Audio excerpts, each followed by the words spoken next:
extremely grateful to have you here with us and glad to have you here with us from the Gentian headquarters here and also from the Freeze team, the Freeze family, and also from the Adams family. We welcome you.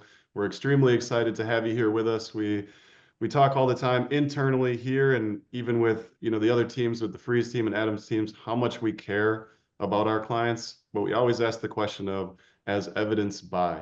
And this is one of those things that we're extremely proud of to share with you, to bring in Michelle. We've had some amazing feedback from Michelle's presentations in the past and all of the one-on-one coaching that she's provided for nutrition and health. And this is an extremely exciting one for me because many of you may not know, but I had an exercise science and business management degree, and I thought I was going to be a personal trainer for my entire life. So whenever we talk about in fitness and strength training, it's a wonderful topic. I love it very much because one of the most interesting things when I was a personal trainer, we'd put goals in place, and the first thing people do would walk to the treadmill or the stationary bike, which is amazing. Great to have a really strong ticker, but a lot of times the focus and emphasis would be very heavy cardio and kind of ignore the strength side, where can't wait to hear what Michelle has for us when it comes to how important strength is, not just for day-to-day living, but especially for longevity and overall health. So with that, I'll pass it to Kathy at Freeze Team as well. No, I'm excited to welcome everybody. And just looking forward to hearing what Michelle has to say about which activities can help change our lifestyle.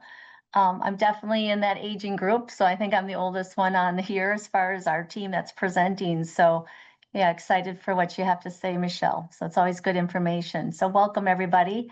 And then I'm just going to pass it on over to Carson, and he can give you a little bit of the activities, what you guys have questions and answers if you have any questions, what to do. So yeah, for sure. Thank you, Kathy. Thanks, Zach. And I think it goes without saying that every single time that we've been able to do these webinars, there's always such good information from a practical perspective and health and wellness. So Michelle, we always appreciate you coming on here and giving us a ton of information and very applicable information as well. So for those who are listening, we have a Q&A button on the bottom. So feel free, please, please, please ask your questions. We'd love to answer them and get you the most information out of this webinar as possible. We'll save the answers towards the end, but if you can, please do ask questions if possible, and we'll get to those towards the end of the webinar. So with all that being said, Michelle, take it away.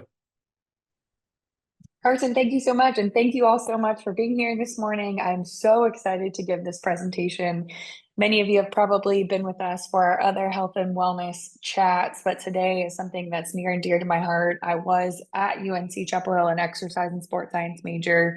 I did an internship with men's basketball strength and conditioning there for 7 years. So while I was in school and then beyond. And then fast forward to today, my husband and I own a CrossFit gym and have for the last 8 years. So while many people think of me as the nutrition lady and the food lady, which we will talk about today, I certainly love strength and conditioning, have a background in it, certified personal trainer, CrossFit coach, all that. And so this is a huge part of my life as well. And I'm really excited to bring you guys along and bring you into that world of strength training and talk about just the importance of maintaining muscle mass as we age. We think about maybe our cardiovascular health and getting our cardio in and getting our walking in. And we've talked through sitting is the new smoking and about how we need to just do more movement. Our bodies are not biologically designed to sit for extended periods of time, and all that still rings true. But today we're going to go in a different vein, and we're going to talk about the importance of muscle mass. And if we can maintain and continue to build muscle mass as we age, we're going to essentially have a much higher chance of living a long time, which who doesn't want that? Who doesn't want more time with their family, their friends, their grandkids, their great grandkids? And so this presentation, forewarning, is a little bit of a humble brag. I'm going to utilize my 94-year-old grandmother a good bit as a wonderful example of what could be your future if you were to incorporate some of the things that we talk about today. I'm going to brag on my mother-in-law a little bit. Who else will you see? I took my mom out, but you'll meet my friend Steven. And then I think I told you guys, I'm pregnant with our third kiddo, 24 weeks pregnant. So you'll see a little bit of a pregnant lady doing some strength training in there at the end. All right, with that, let me share my slides. Here we go. And we're getting into it. As Carson said, if you guys have questions, throw them in the chat. We're going to address those at the end. All right. Muscle medicine strength through the decades. This is no one I know. This was a stock photo, but we will get into the people I know. You ready? You ready for it? I'm so excited. Here we go. So when you think about muscle mass, a lot of times we think about bodybuilders, we think about people that do those crazy competitions, we think about people who want to deadlift super heavy weight.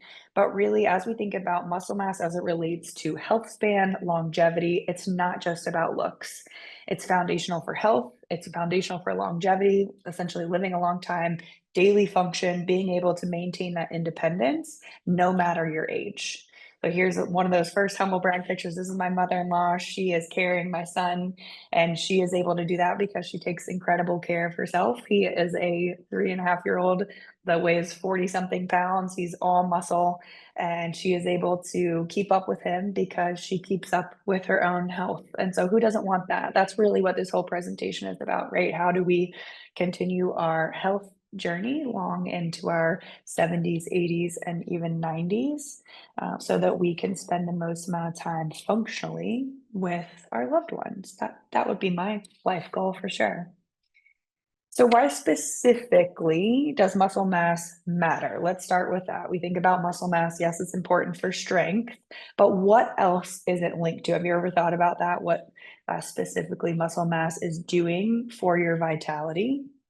We're going to go deep into a few things. So number one is longevity and mortality. Here's that second humble brag. This is my 94-year-old grandmother. She is out in her 1-acre yard picking up sticks. And I told her that she's picking up trees. Those aren't sticks. And then she throws them down into the creek. So yes, she lives independently with my 92-year-old grandfather in a 3-story home and takes care. She's his full-time caretaker. He's not in as great of health as she is. But she is able to do all of those things because she's put an emphasis on health and wellness her whole life, specifically movement. Movement, she'll tell you, if you stop moving, you'll die. You got to keep moving. So low muscle mass is linked to a 2 to 3 times higher risk of all-cause mortality. And then if you look at muscle mass, it's actually a strong predictor of survival compared to BMI alone. So BMI is simply your height and your weight. It's not looking into where your weight is coming from. Is your weight more fat or is your weight more muscle mass? So if we look at something like an in-body scanner, and if you have never done one, I really encourage you to do that, and I'm happy to point you in the right direction. But an in-body scanner is going to tell you what exactly you're made of. How much muscle mass do you have? How much fat mass do you have? What percentage body fat are you? Your BMI, your basal metabolic rate, your muscle mass distribution from left to right. Is your right arm as strong as your left? And when we think about this idea of longevity and having more muscle mass, this is something that we want to pay attention to and we want to track. So if you have the opportunity to get on an in-body scanner once a year and make sure that you're maintaining that muscle mass and that you have an even distribution in muscle mass, legs and arms, that way we're not at high risk for injury. The more uneven you are, the more prone to injury you are. So if we can watch those two things, then we're setting ourselves up for success. And if you guys want to talk more about the in-body scanner later, we certainly can. All right, number 2, metabolic health. So muscle is the largest site of glucose disposal. So essentially what that means is that when you eat something that's high in sugar or breaks down like sugar in the body, think about bread, pasta, cookies, crackers, chips, Cheez-Its, our favorite foods, tortillas, muffins, English muffins, etc. They're all going to break down like sugar in the body. So the amount of sugar in your blood is going to go up. That's your blood glucose. What happens next is that you can't walk around with an elevated blood sugar. Your body doesn't like that. That's really harmful to the body. So the pancreas releases insulin. Insulin goes and gets that sugar and pulls it out of the blood. From there, the ideal spot for that glucose to get dumped would be into your muscles. So if you have a lot of muscle mass and you're utilizing those muscles for working out, for strength training, then you're depleting your muscles of that glucose. So when you eat something like that, that glucose can go back into the muscles. If we don't have very much muscle mass or we're not utilizing our muscles very often, we have a sedentary life and we're not strength training, you know where that glucose gets stored? As fat in that spare tire, on the hips, in your booty, all the places we don't want it to go, right? So the more muscle mass we have, the larger site we have to dump that glucose that we all enjoy to eat every once in a while, right? That also means that you have a lower risk of insulin resistance and type 2 diabetes when we have more muscle mass. That's really exciting news. Okay. More muscle mass. I don't want to say gets you the ability to eat more sugar, but it just protects your body more when we choose to maybe indulge a little bit more. Number 3, functional independence. So this is another really important reason why muscle mass matters. So I mentioned my Grammy, 94 years old. She lives in a 3-story home. And just to get into her house, she has to go up an entire flight of stairs. Her bedroom is then up another flight of stairs. So she is going up and down stairs all day long. She can carry groceries up that flight of stairs. And think about if she didn't have the muscle mass to be able to do that, she wouldn't be able to live independently. Think about all the things that require independence. You need to be able to sit down on the toilet, stand up off the toilet. You need to be able to get out of bed. What if she were to take a fall? Can she get up? So muscle mass is really important for mobility, for balance, for reducing your fall and fracture risk in aging. And then it's directly tied to the ability to live independently later in life. Think about that. She's 94. My grandfather's 92, and they live independently, which is pretty incredible. And muscle mass is one of the biggest factors why they are able to continue to do that. Number 4, bone health. Resistance training and muscle loading improve bone density, and it's the greatest possible thing that we can do to reduce our risk of osteoporosis. So we talk about vitamin D, we talk about calcium, and yes, they are super important, but strength training is the best thing that we can do to improve bone density. I actually got a text message from an employee that I work with. I do corporate wellness. Mostly I go into companies and I work with the employees and try and make them healthier. And 2 days ago, I got a screenshot from an employee from her doctor that said she had been diagnosed with osteopenia, so fragile bones and poor bone density. And he said she needs to strength train, she needs to take vitamin D and take calcium. And so she sends me this text about, hey, this is what I just got from my doctor. Can you recommend a good vitamin D and calcium? And she completely just disregarded the strength training piece. And so I had the opportunity to say, yes, I can recommend high quality vitamin D, high quality calcium. However, the most important thing that you can possibly be doing to improve your bone density at this point is to load your body. And what we mean is we need to lift weights. We need to build muscle, put your body under tension, under weight to strengthen your bones.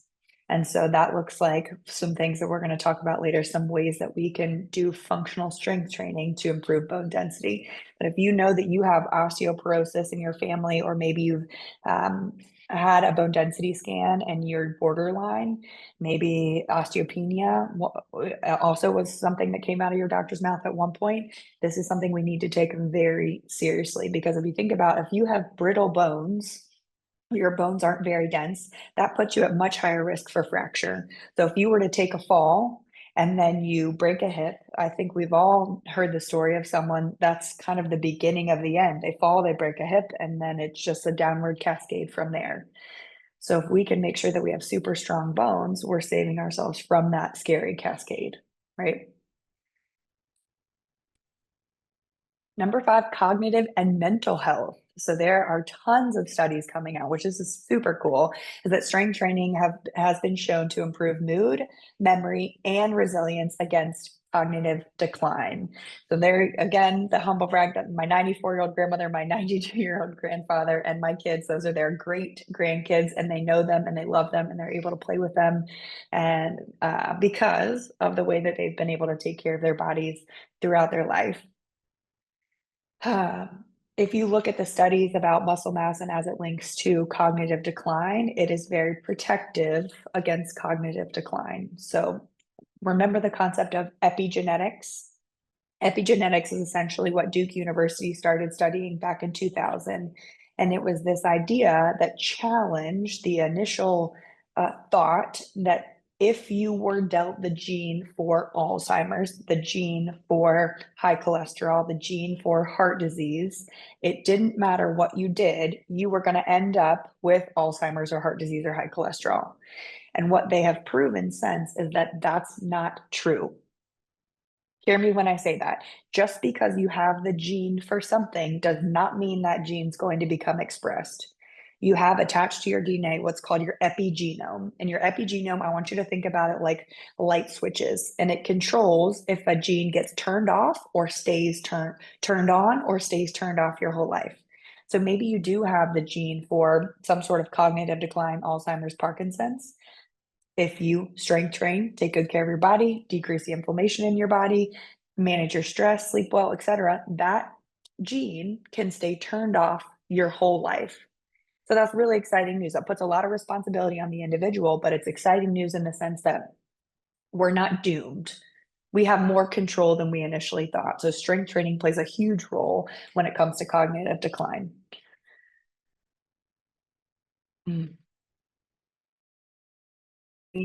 Save your life.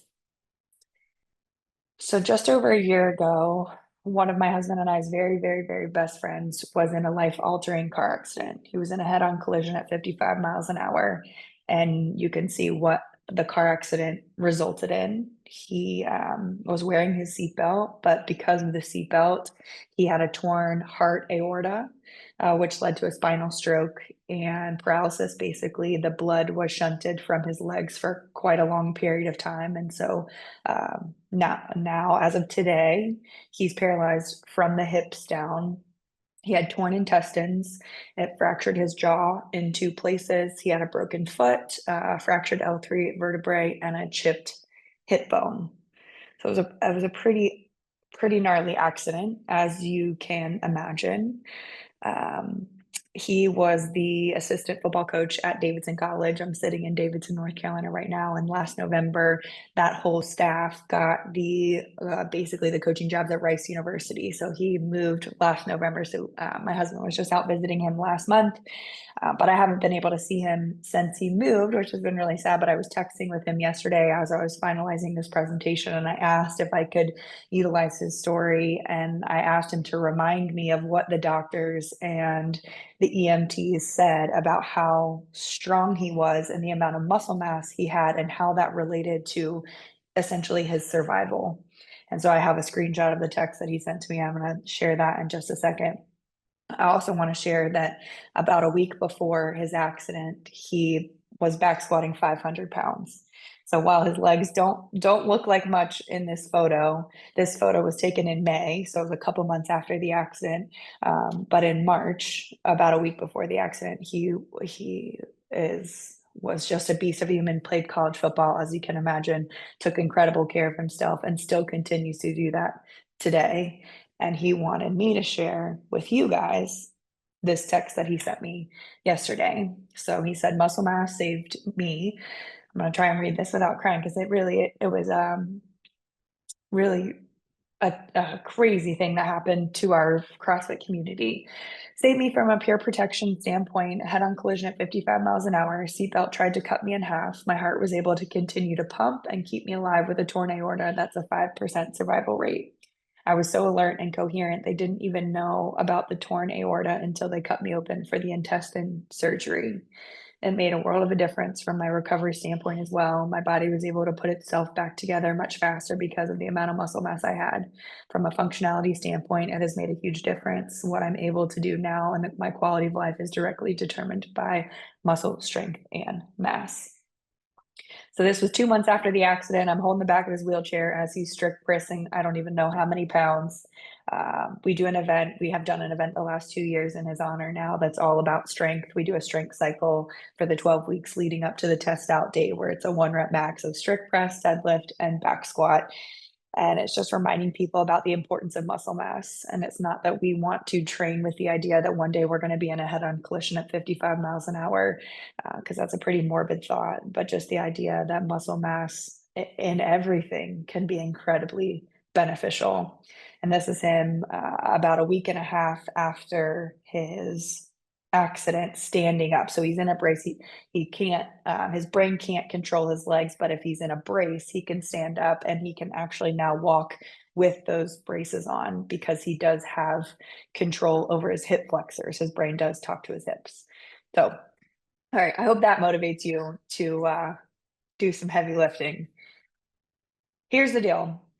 Strength and lean muscle mass decline 1 to 2% per year after age 50. The caveat, if you're not working on it. And 1 to 2% every year after age 50, it's a compounding effect, right? So if muscle mass is directly linked to longevity, no matter whatever age you are right now, this is something we need to start paying attention to, something we need to start thinking about. And there's two parts to that. One, we need to strength train. And we're going to talk about what exactly is strength training. What does that look like? And then we can't talk about strength training unless we talk about protein intake. If we're doing all the strength training in the world, but we're not emphasizing the thing that we need to build the muscle mass, then it's pointless.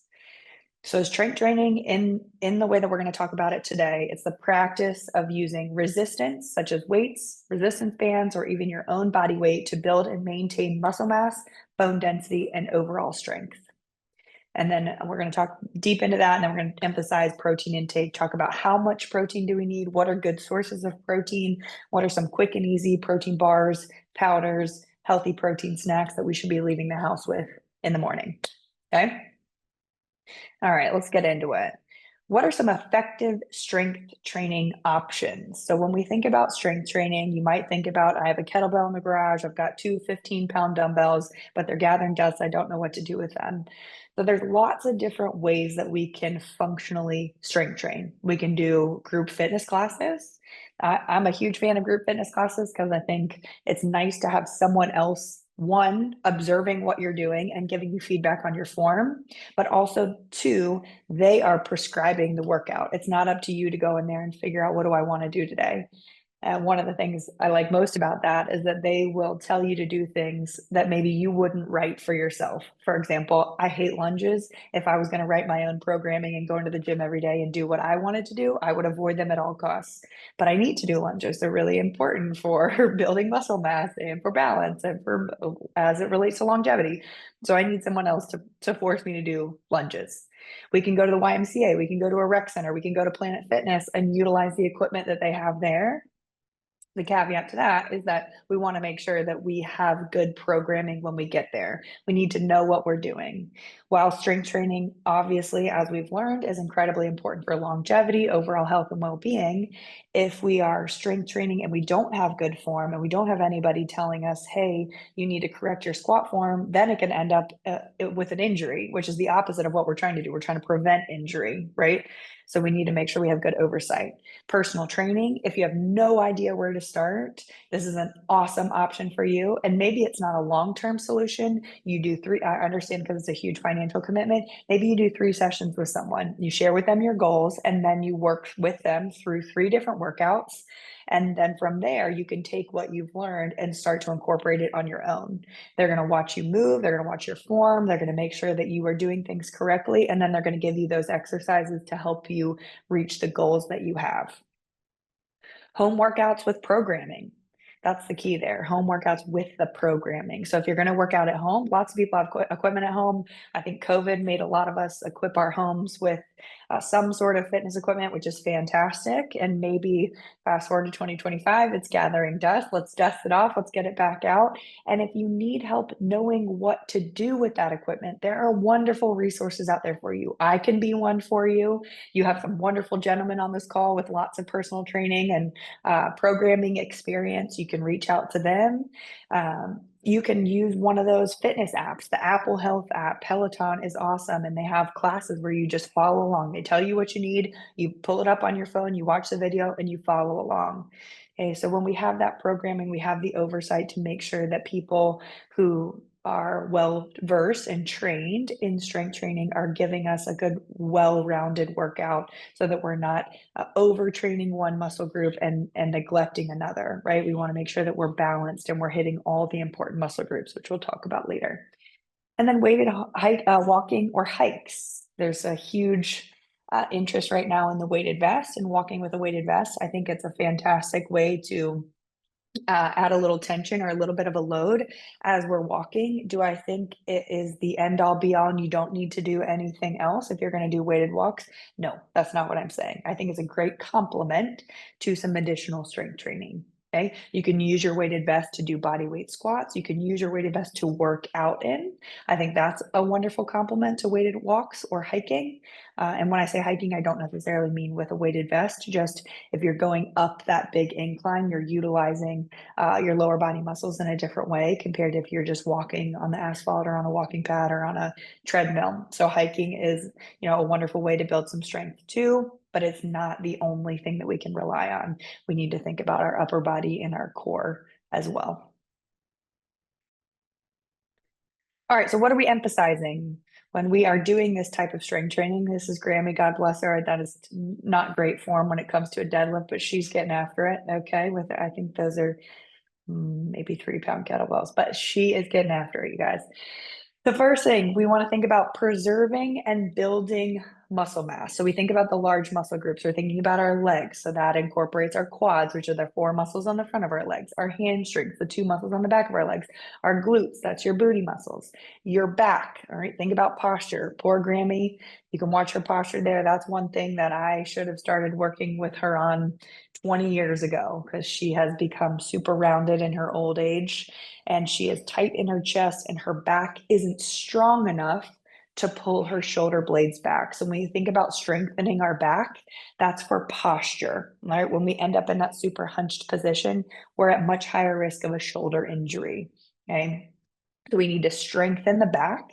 And when we strengthen the back, that's important for being able to hold groceries, being able to open the door. Again, we're thinking about independence and longevity, functional fitness. That's important. Chest, so that's the front right here, the front of your torso, and then your core. And that incorporates not only what we think about when we think about abs, but your low back as well. Strengthening the low back is important for balance. It's important for back health. It's important for posture. Many things that come along with training the low back, all right, and the mid back too. Number 2, we're going to train for strength, not just for endurance. So there's lots of gals out there that will lift lighter weight at more reps. And I'm not saying that there's not a time and a place for that, but when we're thinking about training for longevity, we need to lift some heavy weights. Okay. And you can decrease the reps significantly, and we don't have to do this every day. We'll talk about how often we need to be doing this later, but essentially it shouldn't be lightweight for lots of reps all the time. We need a couple days sprinkled in there where we're lifting heavier weights for less reps, right? We want to make it difficult. We really want to put our body under that load. Okay. Power and explosiveness matter. Incorporate safe power moves. This is all for functional fitness. So think about a sit to stand with speed. That means you're sitting in a chair and you're standing up, and you're doing it quite quickly, especially the younger you are. And maybe if you're really young, you're doing it with a weight. You're doing it holding a kettlebell or holding a dumbbell or with your weighted vest on. Medicine ball tosses. This is with a weighted ball, and you're passing it back and forth either off a wall, or maybe you have a partner in the gym. If you feel comfortable, you're standing on one foot and you're doing it. You're working on that balance. Kettlebell swing. So you're taking that kettlebell down between your legs and up over the head. That's basically a full body movement, getting your posterior chain, that's your glutes, your hamstrings. It's getting your core. It's getting your upper back as we swing that kettlebell above our head. It's good for mobility. Step ups. Think about how many times in a day you're stepping up on a curb. You're stepping up into your car. You're going up a flight of stairs. Step ups are one of the most functional things that we need to maintain to be able to maintain independence. Right? You think about that.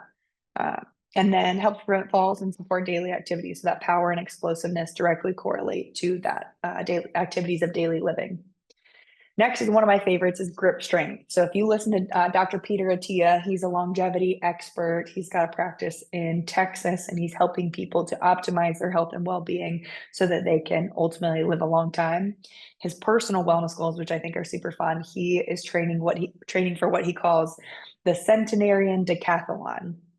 So he's got all these goals of things that he wants to be able to do at 100 years old. It's like carry his grandkid up a flight of stairs, get out of a swimming pool without using a ladder. They're pretty lofty goals for 100. But I mean, and then he's very methodical. He's worked his way backwards. I think he's in his mid 50s now, and he knows based on his training program what he needs to be able to do now if those are his goals at 100. I digress. One of his things that he emphasizes is the importance of grip strength because it directly correlates to longevity. So he says that we need to be able to dead hang from a bar. So think about a pull-up bar, monkey bars, maybe a doorway pull-up bar. Ladies, we need to be able to dead hang. So you just reach up, grab that bar, pick your feet up off the ground for 90 seconds straight. Okay. Next time you have access to a pull-up bar, test yourself. Do you have 5 seconds? Do you have 10 seconds? Are you at 30 seconds? We're training for 90 seconds. Gentlemen, 2 minutes. That's the goal for a dead hang. Okay. He emphasizes training for this, utilizing farmer's carry. So that's where you would grab some weights and you are just going to walk with heavy weights. You can do deadlifts. So if you're doing heavy deadlifts, you're holding onto a barbell or you're holding onto dumbbells, and that's training your grip strength along with your posterior chain. Pull-ups and rows. So obviously if you're doing a pull-up, you're having to hang from a bar. If you're doing a row, there's lots of different versions of a row, but essentially you're pulling something towards you, and that's going to have to train that grip strength. Squeezing tools, or simply just training the dead hang.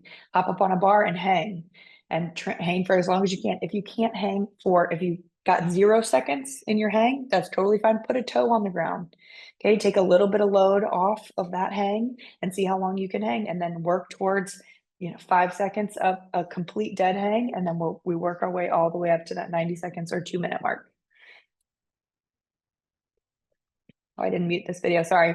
All right, functional movements for daily life. Essentially, we're thinking about squatting, hinging.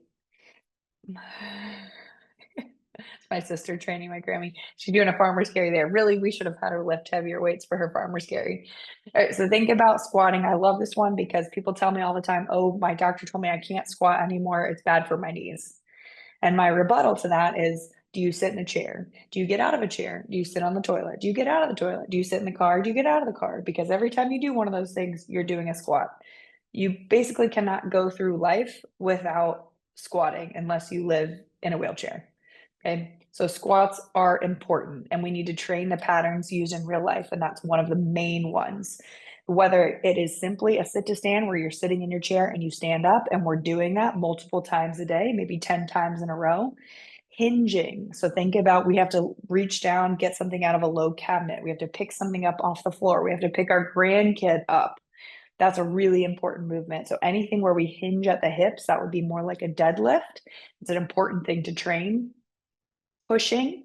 So it doesn't have to be all the way down on the ground doing a push-up, but maybe we're doing wall push-ups. We're doing push-ups on a box, some sort of incline to relieve some of the pressure. Or if we can, we're going all the way to the ground to do some push-ups. Think about, we have to open a door. Any sort of pushing movement functional for life is going to require that chest. So we need to train that.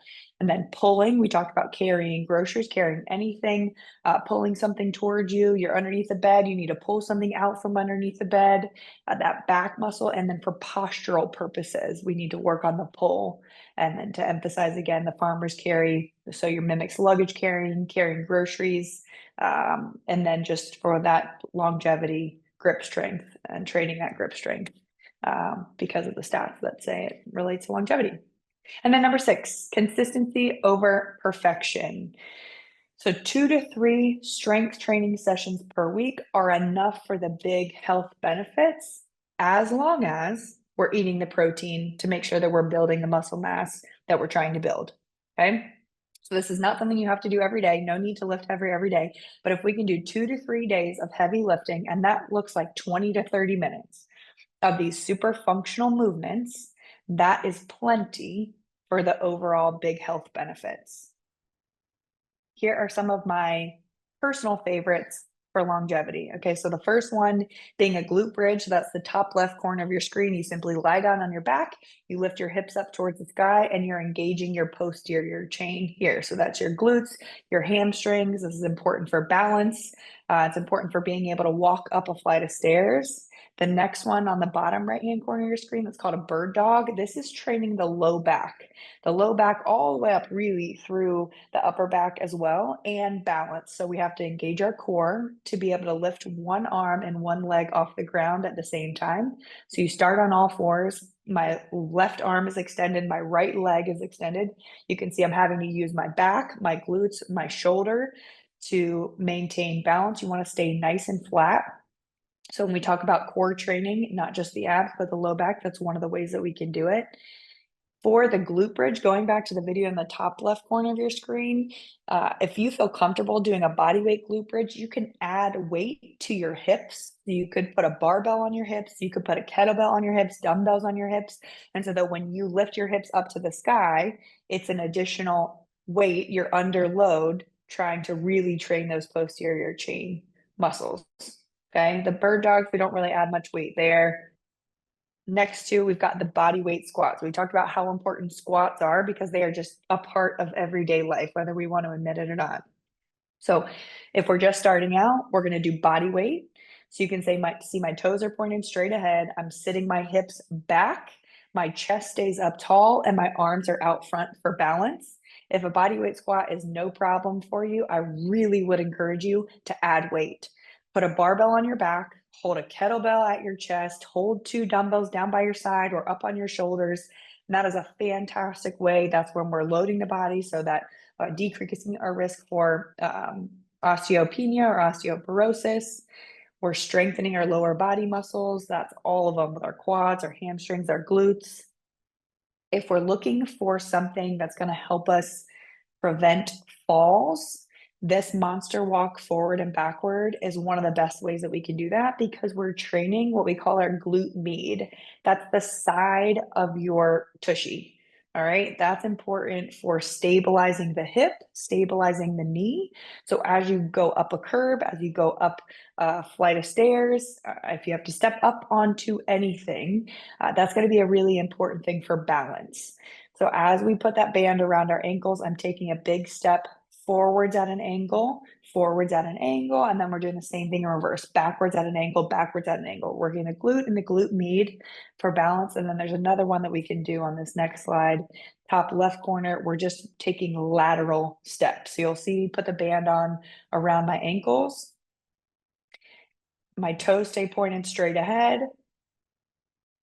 And we're going to take a few steps to the right and a few steps to the left. The tendency here is for the front foot to want to turn out, like east or west. It's going to want to turn out, but I really encourage you, if you're going to do this, your toes want to stay pointed straight ahead, and that's how you're going to get that hip, that glute med to get engaged.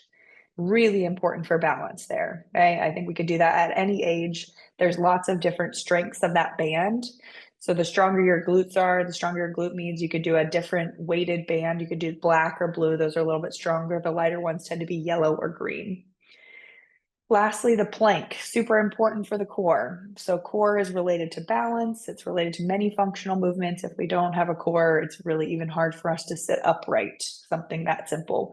So when we're doing a plank, we can be on our elbows or on our hands. We don't want our hips way up in the air. We don't want our low back to sag. We want to be nice and flat, okay? And you'll feel that basically in your abs. And maybe you start with 5 seconds. Maybe you can start with a minute. Wherever you are, start there and then try and add more time. Okay, these are some of my personal favorites for longevity, for functional fitness. Of course, there are many, many more. I'm happy to write you guys some programming and meet you wherever you might be on your strength training journey. Obviously, we didn't do a lot with weights in these videos, but I would really encourage you, if you have access to weights, to take that into consideration when you're doing your strength training routine. Okay, we got to talk about protein, right? Because if we're doing the strength training piece, we're breaking down, essentially what happens is when we strength train, we break down that muscle tissue, we get these little tears in our muscles, and then they grow back. And the idea is that they grow back stronger, a little bit bigger, a little bit stronger. We need the protein for them to grow back bigger and stronger. If the protein piece isn't there, we're not going to see the muscle growth that we want to see, that we're working so hard for. That's why we have to talk about this in the muscle mass presentation. So how much protein do we need? What the recommended amount is, it's way too low when it comes to preserving and building muscle mass. So the goal would be 0.8 to 1 gram of protein per pound of ideal body weight.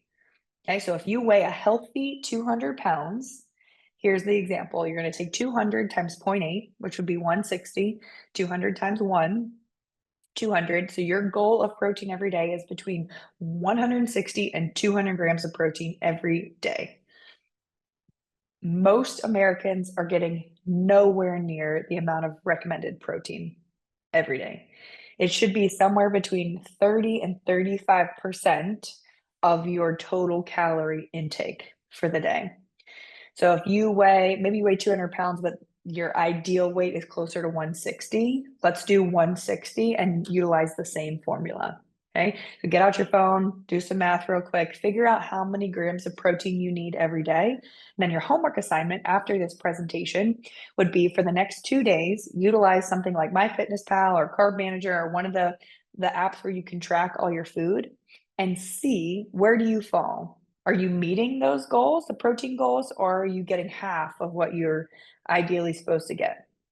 Most people realize they are significantly under eating protein, significantly overeating carbs, and not getting enough healthy fat, right? So 30 to 35% of our daily calorie intake should be from healthy protein sources if our goal is to maintain and build muscle mass.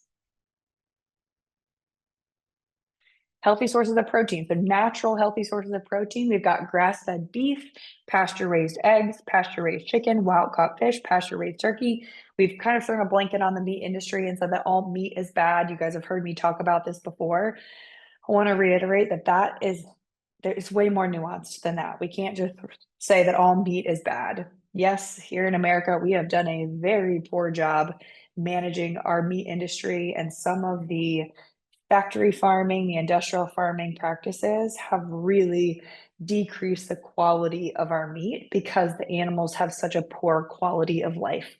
So if you think about a cow that's raised in a feedlot, so in a pen, covered, no access to sunlight, it's fed a diet of corn and soy its whole life to become as fat as possible, as quickly as possible, likely given antibiotics because it's in such close quarters, likely given some sort of hormone so that it'll grow quick and fast and can be sent to the slaughterhouse and make it to our plates ASAP, no access to exercise, and not eating its natural diet.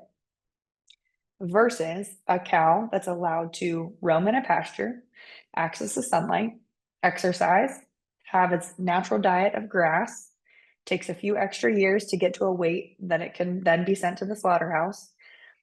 Can you imagine the quality in that meat versus the first example is quite different?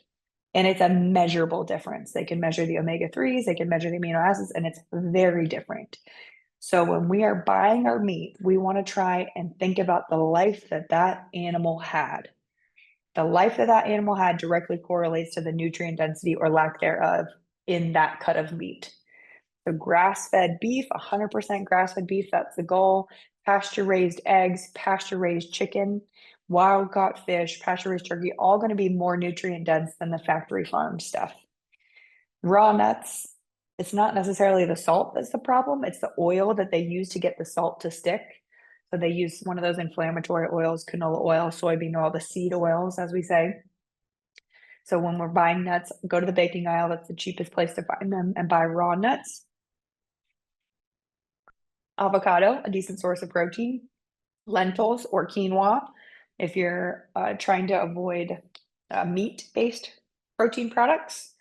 Yogurt, beans, chia seeds, full-fat cheese, hemp seeds should be on there as well. All good sources of healthy protein. Questions I get all the time: what about protein shakes and drinks? Here are some of my favorites to recommend. So the left side of your screen are protein powders, high quality protein powders that are not sweetened with any of the artificial sweeteners and very simple ingredients. The Earth-Fed Muscle, they have a whey or a plant-based protein powder. So if you don't tolerate dairy well, you want to steer towards the plant-based protein powder or the bone broth protein. Ancient Nutrition, they have a bone broth protein powder. That's Dr. Axe's supplement brand. He does a great job. And then Sun Warrior, theirs is all plant-based. So again, not using any artificial sweeteners, no added dyes, very simple ingredients in all those proteins. And you have to order Earth-Fed Muscle online, Ancient Nutrition. You might be able to find at Whole Foods, but most likely online. And then Sun Warrior, you can find at Whole Foods, or you have to order it online. Pre-made protein drinks. These are becoming way more popular. Some are trash, some are awesome. So if you are drinking Fairlife, if you are drinking Premier protein shakes, drink up what you got, and then we're never going to buy those again. And we're going to switch to one of the ones you see on your screen. So we've got the Orgain. Those are very easy to find. The Own, OWYN, only what you need. Again, those are very easy to find. Kate Farms, I've never seen these in the store. I've had to order them online. And then the Remedy protein shakes. I think those might be only a Whole Foods thing. But if you like to have a grab and go protein shake option, maybe you like to have a protein shake after a workout, or you like to have it as your breakfast, these are some great grab and go options. We're looking again for no artificial sweeteners, no dyes, none of those thickeners, the gums, trying to keep it as simple as possible. High protein snacks. I tell people when you leave your house in the morning, make sure you have 2 of these with you. Our society does not do a great job setting us up for success when it comes to quick, healthy, high protein options. If you're going to rely on a convenience store or a gas station to get you there, gas stations and convenience stores, depending on where you go, they're getting better, but you have to deny yourself about 97% of the store. Go to the back corner, find something healthy. Don't look at anything else. Check out and get your tushy out of there. Because unfortunately, the majority of the store is just really ultra processed food. So do yourself a favor, don't even tempt yourself, and leave the house with 2 of these. Aloha protein bars, super clean. That's a plant-based protein bar. IQ bars, very easy to find. RX bars, again, very easy to find. That's an egg white protein bar. Prima protein bars, harder to find, but really top quality. Same with the Primal Kitchen protein bars. Those are collagen based. The Prima are whey protein based. A couple other my favorite high protein snacks. I just had one before we got started. A chopped beef jerky stick. This is 10 grams of protein in 1 stick. For those of you that are using the Yuka app, I love the Yuka app, but one of my issues with the Yuka app is that if you scan this, it will tell you that it's not good for you. And the problem is that the calories are too high, but it's a very clean product and it's very high in protein and healthy fat. Okay, so I think they get the majority of things right, but I think this is one of them that I don't agree with.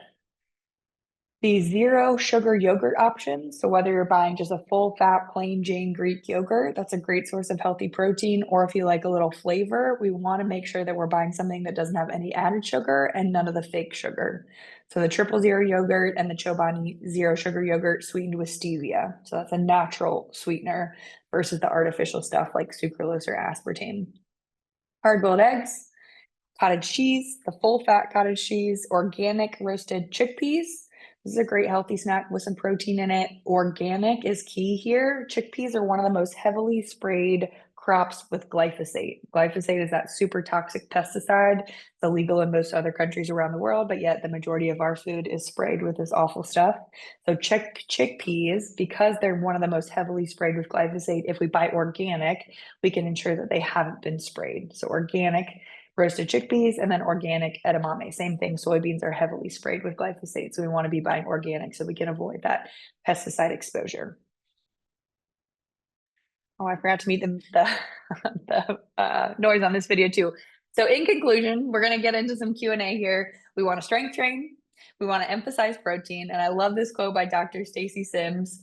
Skip the fad diets and the detoxes. If you want to do one thing that improves health span and lifespan, start a dedicated resistance training program and make some muscle.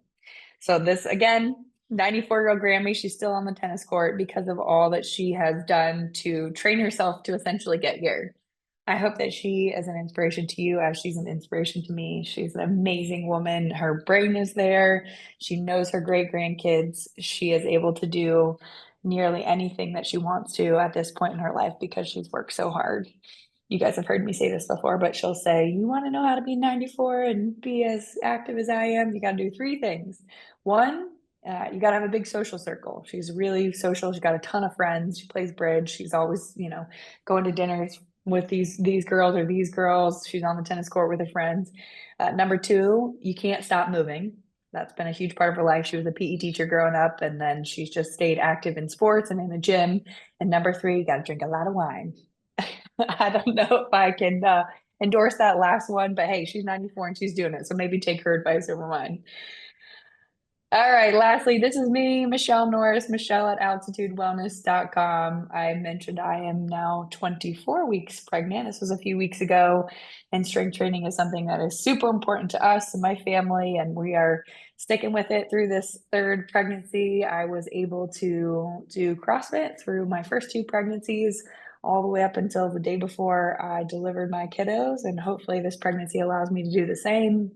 I was in there this morning. It's slow going. It's not very pretty, but we're getting after it. Continue to try and maintain as much muscle mass as I can through my pregnancy, because it does. That's one thing we didn't talk about, but it does deteriorate very quickly. So we always have to be working against that. So even though I've got this extra bowling ball in my belly trying to maintain as much muscle mass, because if I were to do nothing for 9 months, I would have lose a ton of muscle mass that I worked really hard on basically my whole life. So trying to maintain that. With that, I'm gonna stop sharing my screen. I've seen a Yeah. couple questions come through. Thank you so much, Michelle. And I have a Yeah. ton of questions, so I'll try to limit myself and read a few that we have that came in. But the beautiful thing about being pregnant and continue your workouts, you don't have to get a weighted vest. You kind of have a one there for you. So That's hilarious. The weight workout this continues to morning, increase. included a weighted vest, and I was like, oh, now you guys can all feel what it feels like. Absolutely. But just got a couple different questions, because one thing that I've found personally, and also with helping many others through this as well, is let's say we listen to a presentation like this, we get really excited, we get really motivated, and we kind of structure goals, very ambitious goals, right? I'm going to do this, I'm going to do this, I'm going to do it 3 times a week. If they say 2 times a week, I'm going to do it this way, I'm going to do an hour a day. And almost the goals are too big to maintain, because when you don't do it as often, you get sore faster. That demotivates getting the next workout in.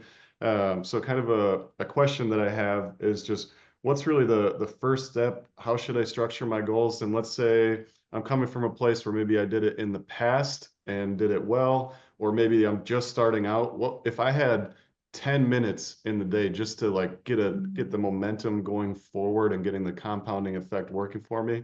What are like some good exercises that wouldn't be a huge impact on the body, where if I had 10 minutes to add it into my day, what would that look like? Yeah, that's a great question. So if you're just starting out, or maybe you've taken a break from your fitness journey and you're trying to get back and do it, I would encourage you to start with a body weight circuit. And that could be 2 to 3 times a week. And I have a already written body weight circuit with links to videos. If you guys want that, I'm happy to share it. You can do it anywhere, no equipment necessary. And depending on how you feel, you can go through that circuit twice, 3 times, 4 times, and then rest, give a day in between. And then if you wanted to try and do it, so you do it on day 1, rest day 2, day 3, you could try it again. If you're super sore, we could wait one more day. Maybe you start with twice a week and you work your way up from there. So you're working up, and it doesn't have to be something that you end up doing every day. We talked about style of strength training. And again, 20 to 30 minutes. So if it takes you 5 minutes to get through one circuit, maybe we set a timer for 20 minutes and we work for 20 minutes trying to do as many of those rounds of the circuit as we can. I love that. And one thing I forgot to mention in the beginning too, we have a resident expert, Ryan Caro, on our team, who is actually a gym owner and a personal trainer as well. So Ryan, feel free to jump in on any questions as well, or anything that you have to add. But another one for you, Michelle, because I'm always extremely passionate about the psychology behind things, not just the physical side, especially when it comes to what we do with behavior finance and how it works with markets, but especially when it comes to our health and fitness.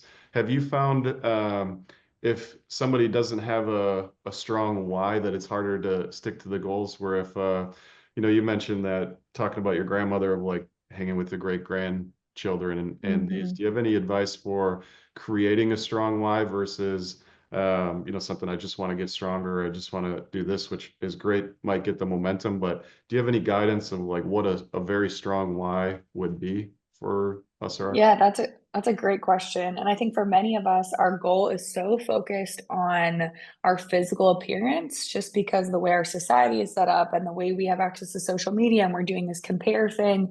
And I really would encourage you to steer your goal away from something that is related to your physical appearance, and shift it more towards okay, I have Alzheimer's in my family. I really don't want to get Alzheimer's. If you do, you should really, like, if you have Alzheimer's in your family, you really need to take that seriously. Or I want to be able to play with my great grandkids, or I want to prevent heart disease, or my doctor told me I had osteopenia, or I'm on my way there. Let's find a different why. And for me, my health is super important, so that's easy for me to shift there. But certainly, I think it's hard for me to say what's a great why, but I think anything that's not related to your physical appearance is a step in the right direction.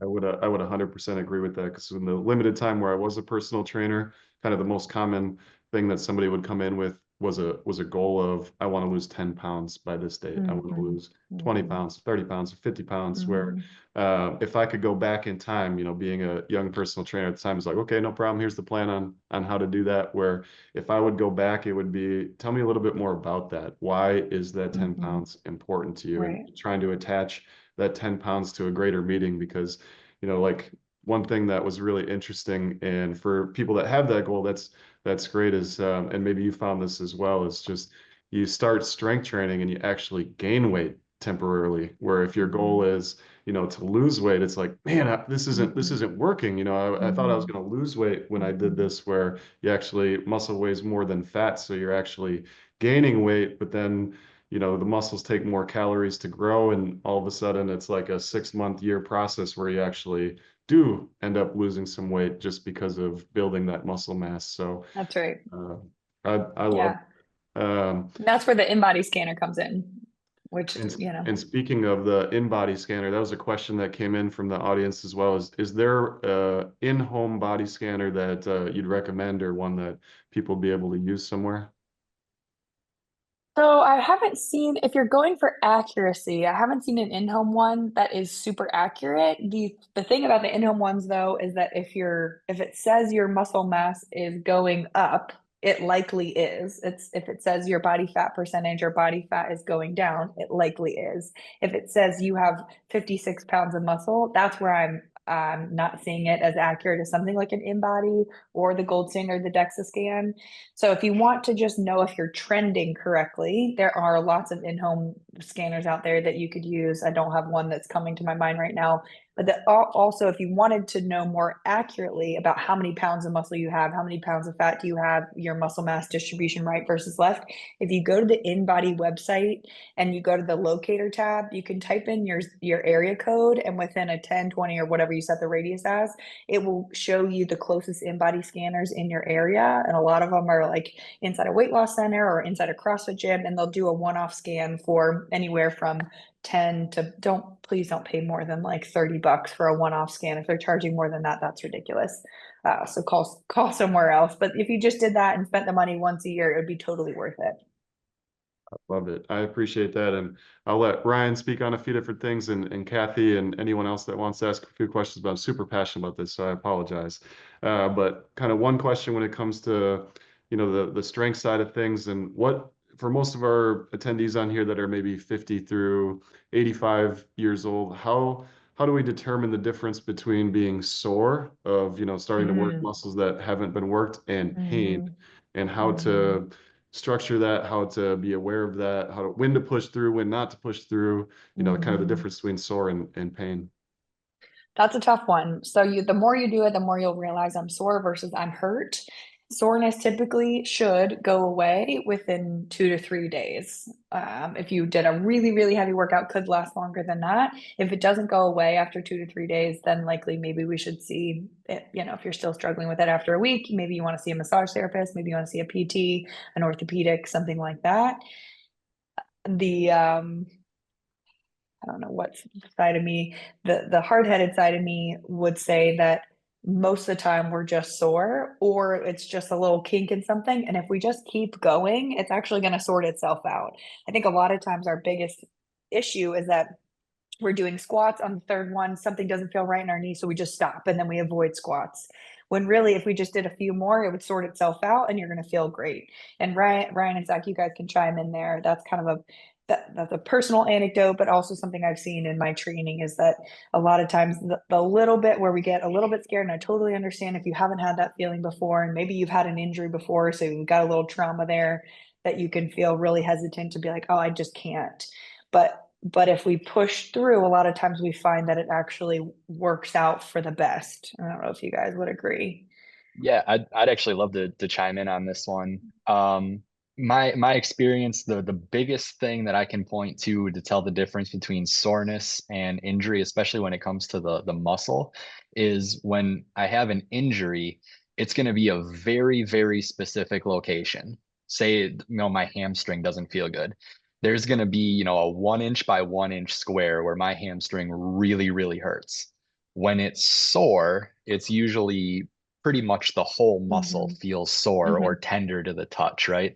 So that's going to be a pretty good indicator. If I had a hard workout yesterday, today that whole muscle feels sore, okay, it's probably just soreness from activity. If there's, if I can put my thumb on one specific spot that really hurts, that might be something that would warrant a little bit more attention. Yeah. And then, in workout, something doesn't feel good. I completely agree. Most of the time, you can kind of make some small adjustments. Maybe you need to reassess your technique or your form a little bit.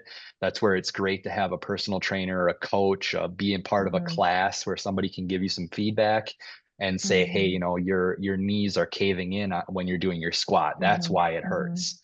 Or, your one foot is turned out like this and your one foot is straight forward. That's going to make your knees hurt when you're squatting. So making those little adjustments can be super helpful. Love it. I saw a question come in, kind of just shifting gears from the strength to the nutrition side of, it's so difficult on the nutrition side of what to believe. There's so much information out there. But a question that came in is just lab-grown meat has been banned in some states, even though it's been said that this meat has all the nutrition that we need. Any thoughts on lab-grown meat at all? My initial thought is that there's just no way that we can recreate meat with the quality of like a really good pasture raised animal that's allowed its natural diet, access to sunlight, access to exercise, all of those things. I don't know enough about it to say whether that's 100% true or not. I can research more and get back to you on that. That's just my initial thoughts there. I don't know if you guys have any additional thoughts on lab grown meat. I could give quite a bit of advice about pushing through adversity, and the fitness side, nutrition side, I'll defer to you because that is a area where it's probably do as I say, not as I do for that one. Man, on nutrition things, I'm always really wary of the new hot thing. Like there just hasn't been enough time to study what it actually does to us. It could be amazing. It could be great, or it could be absolutely the opposite. We just don't really know yet, in my opinion. Right. Agreed. Excellent. Kathy, any questions on? No, I think everything. This is great, Michelle. Thank you so much. There's a lot of information here. So I did write a few things down for myself. But yeah, thank you. Thank you for your time. You're welcome. Yeah. Thank you guys for being here. Excellent. Yeah. Before kind of just a couple, closing items for us here. Anything, Michelle? Any closing items or thoughts on your end? You guys, if you want the slides, I'd be happy to share those with you, or you guys are welcome to share the link that I sent out of the presentation so they can have access to the videos and rewatch some of those. If you guys have any personal questions about maybe you have 2 pieces of equipment in your garage and you're wondering, how do I use these to do this strength training thing that you're talking about, please reach out to me. I'd love to help you.